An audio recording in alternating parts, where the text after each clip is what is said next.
રાજકોટ ખાતે સૌરાષ્ટ્ર ગુજરાત સ્થિત રજવાડાઓ આજરોજ રાજકોટ રણજીત વિલાસ પેલેસ ખાતે મળ્યા હતા।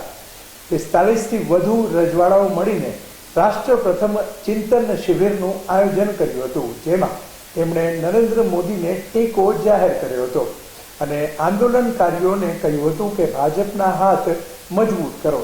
આ અંગે તેમણે પત્રકારો સાથે વાત કરી વધુ વિગતો આપી હતી। અહેવાલ વિજય મકવાણા।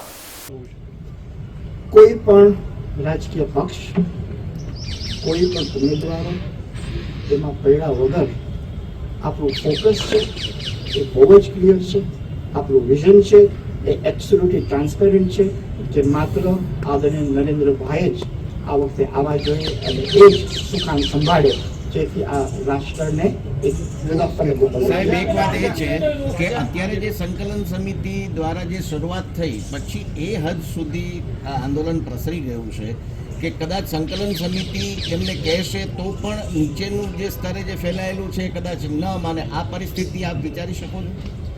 આપણે એક વખત જ્યારે ક્ષત્રિય સમાજ પણ ન સમજે એવું હું માનતો નથી। આજે રાષ્ટ્ર માટે જો આપણા મંદિરોના નિર્માણ જે કોઈ વખત શક્ય નહોતા એ શક્ય બન્યા છે તો એનો રાજીપો પણ આજે ક્ષત્રિય સમાજને છે। આજે જે રીતે સનાતન ધર્મની રક્ષા કરવા માટે અને હિન્દુત્વની રક્ષા કરવા માટે જેમાં ક્ષત્રિય સમાજ હંમેશા કટિબદ્ધ રહ્યો છે તો એ માત્ર આદરણીય નરેન્દ્રભાઈ જ કરી શકે। એ દરેક ક્ષત્રિય સમાજના દરેક વ્યક્તિને ખ્યાલ છે। તમારું કેવું એવું છે 10 વર્ષમાં જ આ મંદિરો બની ગયા છે? 10 વર્ષમાં સનાતન સંસ્કૃતિ નહોતી? 50 વર્ષથી આપણે જે સ્વતંત્રતા પ્રાપ્ત કર્યા પછીના જે ખાડા પડ્યા છે એને બુરાવવાનું કામ આદરણીય નરેન્દ્રભાઈએ 5 વર્ષમાં જ કરી લીધું છે। સર્વજન રાજા, આપે કીધું કે ક્ષત્રિય સમાજને અહીંથી અપીલ કરવામાં આવે છે, તમામ રાજવીરનો ટેકો છે, પરંતુ આ લાગણીઓ જે ક્ષત્રિય સમાજ સાથે જોડાયેલી છે, લોકો લાગણીશીલ સમાજ છે, સોગંદ લઈ રહ્યા છે માં ભવાનીના, સોગંદ લઈ રહ્યા છે માં આશાપુરાના કે ભાજપની વિરુદ્ધ મતદાન કરશું, તો એને પાછા કઈ રીતે વાળશું? એક ક્ષત્રિય સમાજ અને સર્વ સમાજ રાજવીઓ જે છે એ રાજવીઓ એક વિચારધારાથી પર ઉઠીને રાષ્ટ્ર સમક્ષ જોવા માટે હંમેશા પ્રેરિત થતા હોય છે। ત્યારે હું કરબદ્ધ વિનંતી જ ક્ષત્રિય સમાજને કરું છું કે આપ રાષ્ટ્ર પ્રથમ પરિપ્રેક્ષમાં આપ આ બધા પાસાઓને જોઈને આપ આદરણીય નરેન્દ્રભાઈને આપ સમર્થન આપો એવી મારી લાગણી બધા રાજવીઓ વતી પણ આપના માધ્યમથી વ્યક્ત કરું। આજની આ બેઠક છે એમાં પરસોત્તમ રૂપાલાને માફ કરી દેવામાં આવે એવો કોઈ નિર્ણય લેવામાં આવ્યો છે?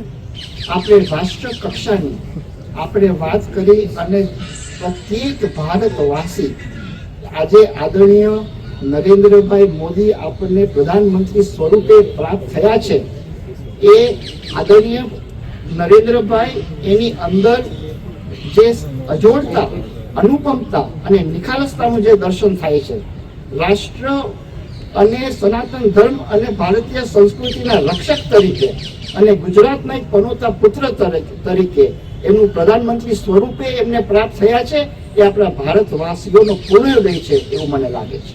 સાહેબ, હજી મોદી સાહેબે જાહેરમાં નિવેદન એવું કર્યું નથી ક્ષત્રિય સમાજને કે હું કહું છું કે હવે આ આંદોલન પૂરું કરો અને પરસોત્તમ રૂપાલાને માફી માંગો। આ સંદર્ભે આપનું શું કહેવું છે? રાજવીઓ જ્યારે સુશાસન કરતા હતા ત્યારે એ સર્વ સમાજને સાથે રાખી અને એના સર્વાંગી વિકાસ માટે જ્યારે આગળ વધતા હતા ત્યારે આદરણીય નરેન્દ્રભાઈ એ જ રીતે સુશાસન કરી રહ્યા છે એનું મને ગૌરવ છે। નહીં, આ સૌરાષ્ટ્રમાં જ્યારે એન્ટર થયા છે, હવે ગુજરાતમાં ગઈકાલથી એમની સભાઓ છે પણ ક્યાંય એ ક્ષત્રિય સમાજને એમણે કેમ સંબોધન નથી કર્યું હજી સુધી? ક્ષત્રિય સમાજની સાથે એમને એક બહુ જ અદ્વિતીય લાગણી અને અદ્વિતીય નાતો પહેલેથી જ રહ્યો છે અને એટલા માટે ક્ષત્રિય સમાજ પહેલેથી જ આદરણીય નરેન્દ્રભાઈ સાથે જ છે। આજની બેઠકમાં તમે શું કાર્યવાહી કરી? આજે બધા રાજવીઓ ભેગા છે, એમાં કાર્યવાહી શું કરી? અને રાજા, બીજું મોટું એ કહે છે આ મોટાભાગના છે રાજકોટ અને જામનગર આસપાસના લોકો છે, રૂપાલા અને જામનગર બેઠકને કેન્દ્રમાં રાખેલી છે। અમારી આ વખતેની મહત્વપૂર્ણ ચિંતન બેઠક એ રાજવીઓ સાથે મળીને આપણા પૂર્વજોએ કયા પ્રકારના કામ કર્યા છે, આપણા પૂર્વજોના સંસ્કાર આપણે આવિષ્કરણ કરીને આપણે આપણે કેવી રીતે આગળ ધપાવવાના છે એ સંદર્ભની અંદર બધાનો મત એવો થયો છે કે રાષ્ટ્ર સર્વોપરી છે, રાષ્ટ્ર સર્વપ્રથમ છે અને એ વિભાવના માટે આપણે કમર કસવી જોઈએ. રાજા થોડા દિવસથી જે આંદોલનો ચાલે છે એની શક્તિએ યુવાનો ઉત્સાહમાં આવી જાય અને જે રીતે વિરોધ પ્રદર્શન કરી રહ્યા છે એના ઉપર કેસ ક્યાં છે તો સરકારને કોઈ આ કેસથી આવતા દિવસોની અંદર કેસો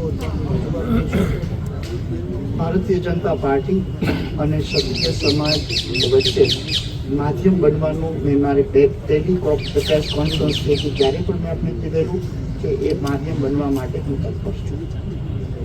ધન્યવાદ. એક હિન્દી